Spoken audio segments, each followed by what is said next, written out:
অনেক আনন্দের একটা নিউজ রয়েছে।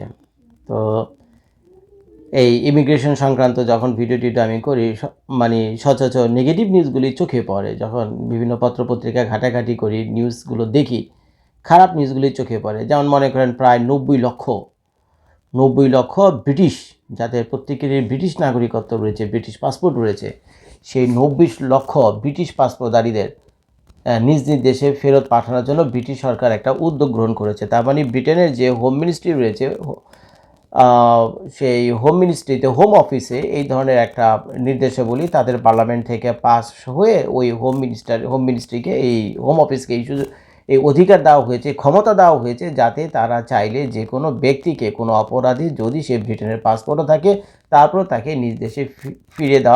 নিজ দেশে ফেরত পাঠানোর একটা সিস্টেম তারা করে দিয়েছে। অর্থাৎ আপনি ন্যাচারালাইজড সিটিজেন হয়েছেন, আপনি সেই ন্যাচারালাইজ সিটিজেনকে ডিন্যাচারালাইজ করে আবার পাল্টা ডিন্যাচারালাইজ, মানে আগে যে সিটিজেন ছিলেন ওইটা হয়ে যাবেন, তারপরে যে যার দেশে চলে যাও।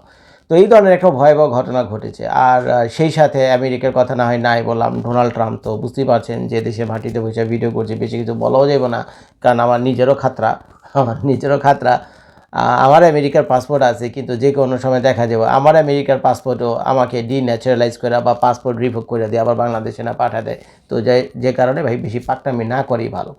তো এখন এরকম একটা দুঃসময় চলছে সারা দুনিয়াতে মুসলমানদের। তো এরই ভিতরে একটা ভালো একটা নিউজ আমি দেখলাম, সেটা হলো সোমা সাঈদ, ভদ্রমহিলার নাম হলো সোমা সাঈদ, বাংলাদেশের গর্ব, বাংলাদেশ বংশোদ্ভূত, নাম শুনে বুঝতে পারছেন।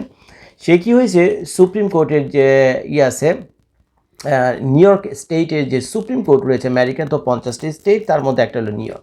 তো নিউ ইয়র্ক স্টেটের সুপ্রিম কোর্টের একজন বিচারপতি হিসেবে নিয়োগ লাভ করেছেন। এখন এটা নিঃসন্দেহে একটা গর্বের ব্যাপার আমাদের বাংলাদেশি কমিউনিটির জন্য। কিন্তু কাহিনী এখানে শেষ না, কাহিনী আরেকটা ঘটছে।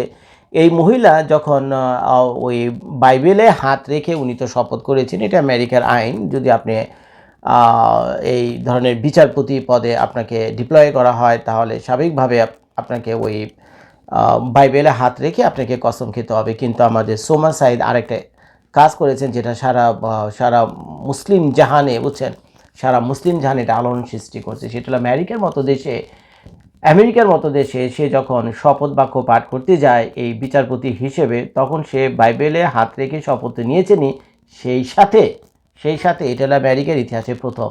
উনি রিকোয়েস্ট করেছিলেন যে যারা কিনা তাদেরকে শপথ বাক্য পাঠ করাচ্ছে, তাকে যাতে একটা কুরআন শরীফ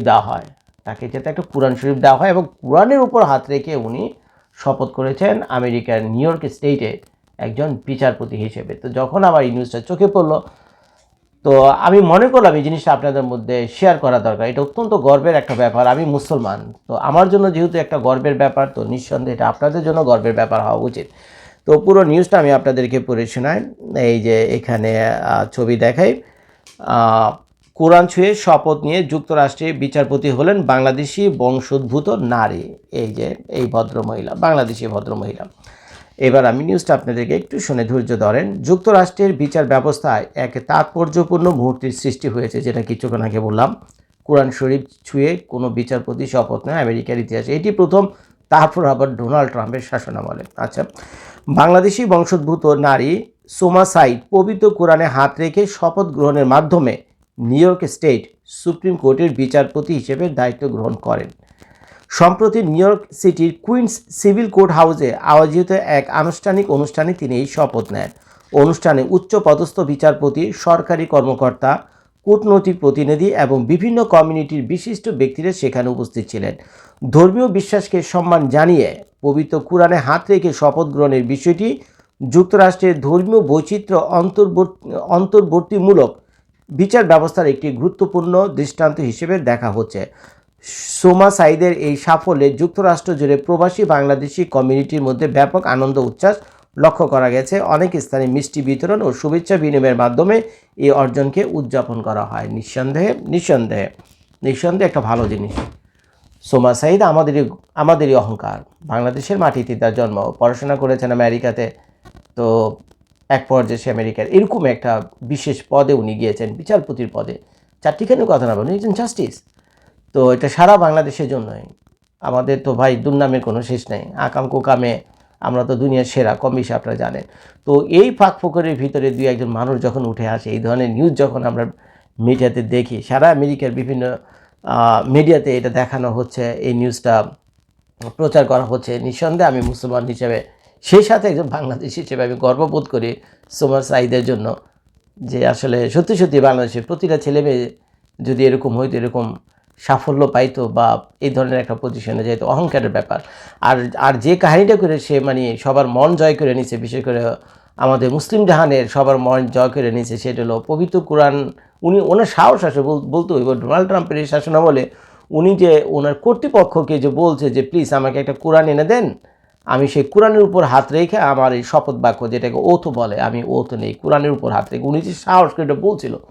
আর বলার সাথে সাথে ওনার কর্তৃপক্ষে যারা ছিলেন, যারা কিনা তাকে শপথ পাঠ করাছিলেন, তো তারাও এই ব্যাপারটা খুব স্বাভাবিকভাবে নিয়েছেন, খুব স্বাভাবিকভাবে নিয়েছেন এবং রেসপেক্টের সাথে নিয়েছেন। এটা কিন্তু আমাদের জন্য একটা বিরাট ব্যাপার।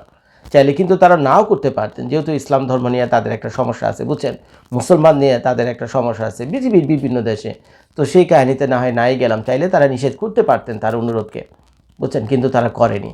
তো যাই হোক, ধন্যবাদ জানাই আমি সেই কর্তৃপক্ষকে যারা এই সুমন সাঈদের এই ইচ্ছাটার প্রতি কম করে হলো কিছুটা রেসপেক্ট করছে, যেন সত্যি সত্যি তাকে একটা হাতে কোরআন এনে দিয়েছে, এবং সেই কোরআনের উপর হাত রেখে সুমন সাঈদ এখন নিউ ইয়র্ক স্টেটের একজন বিচারপতি। ভাই গর্বে বুকটা বেড়ে গেল। ভিডিওটা দেখার জন্য সবাইকে ধন্যবাদ।